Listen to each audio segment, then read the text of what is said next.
कोई इंसान अपने जीवन के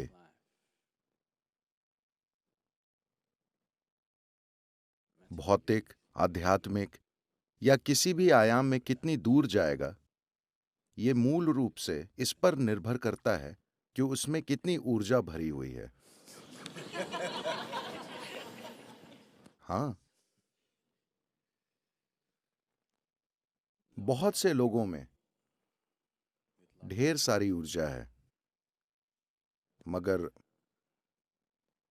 उनके अंदर इस ऊर्जा को एक तरह की व्यक्तिगत शक्ति में रूपांतरित करने का ज्ञान या जरूरी प्रणालियां नहीं है। शक्ति किसी और के बारे में नहीं होती, शक्ति आपके बारे में होती है। Power is not about somebody else. Power is about you. आपकी शक्ति की संभावनाएं आपके जीवन की तीव्रता और गहराई को तय करती हैं, और ये भी तय करती हैं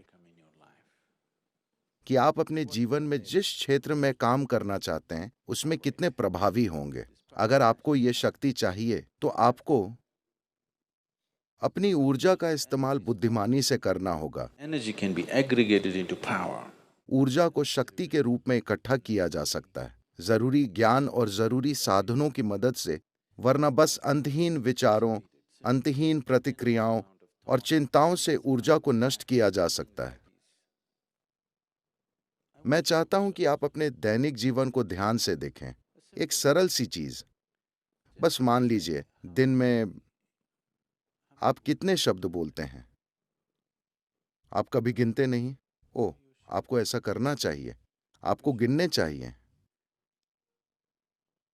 कल एक अनुमान लगाइए कि सुबह से रात तक आप कितने शब्द बोलते हैं। परसों उसे 50% तक कम कर दीजिए और वही चीजें कहिए। आप लोगों से संवाद खत्म नहीं कर रहे, आप अभी संवाद कर रहे हैं, मगर 50% कम शब्दों के साथ। आपकी भाषा कौशल निश्चित रूप से बढ़ जाएगी और आप देखेंगे कि आपके अंदर काफी व्यक्तिगत शक्ति विकसित होगी। देखिए, इस बात के वैज्ञानिक प्रमाण हैं कि अभी जब आप यहां आराम की स्थिति में बैठे हैं, आपकी कम से कम 20% ऊर्जा आपके दिमाग में खर्च हो रही है। If you bring this down,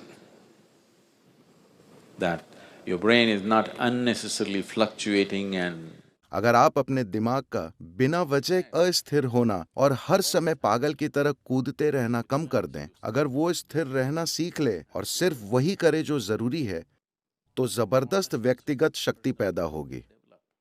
आप अभी अपने मन के साथ ऐसा नहीं कर सकते। अगर आप उसे रोकने की कोशिश करेंगे तो वो और भी पागल हो जाएगा। कम से कम अपने शरीर के साथ ऐसा करें। अपने शब्दों और अपनी शारीरिक गतिविधि को 50% तक कम करें।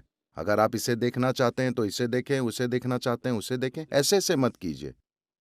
अगर आप अपने शरीर और शब्दों के साथ ऐसा करते हैं तो ये धीरे धीरे आपके मन में भी प्रकट होने लगेगा। वो अनावश्यक चीजें नहीं करेगा। जब आप गैर जरूरी चीजें नहीं करते तो आपके अंदर जो ऊर्जा है वो धीरे धीरे खुद को संभावनाओं से भरी शक्ति में बदल देती है। तो इसे विकसित करने के लिए जो आसन आप कर रहे हैं, जो सूर्य नमस्कार आप करते हैं, अगर आप कर रहे हैं, या जो भी दूसरी क्रियाएं और बाकी चीजें आप करते हैं, वो मुख्य रूप से इस शक्ति को बढ़ाने के लिए है। इसे अनावश्यक कार्य में नष्ट नहीं करना चाहिए। फिलहाल आप अपने मन में आने वाले विचारों की संख्या को कम नहीं कर सकते, उसे भी किया जा सकता है।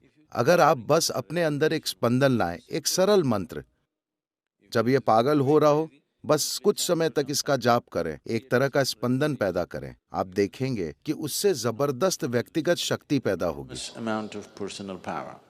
अपने अंदर इस शक्ति के बिना आप जीवन के आयामों को पार नहीं कर पाएंगे। जीवन अभी अधिकांश लोगों के लिए